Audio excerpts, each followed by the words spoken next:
Nå, er det det, vi gør? Ja. Jeg har rystet. Og I skal jo flyve fra København til Bangkok. Men vi glæder os også rigtig meget. Ja, det kan jeg godt forstå. Så vores flyrejse, den starter så via en takst. Hvad for en takst? Det er ligesom, når I kører med taxa.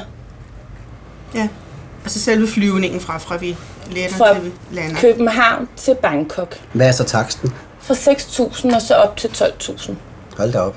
Den starter så fra et flyet letter, eller? Når du har scannet din flybillet ind, så starter taksten. Hvis I nu løber igennem lufthavnen. Så bliver det billigere, end hvis vi går. Ja, det kan det godt gøre. Vi skal også overkøbe vin og spiritus, vi skal have med til turen. Men det kunne man jo lade være med, og så vil I også komme hurtigere igennem. Men det er jo en fast rute fra København til Bangkok.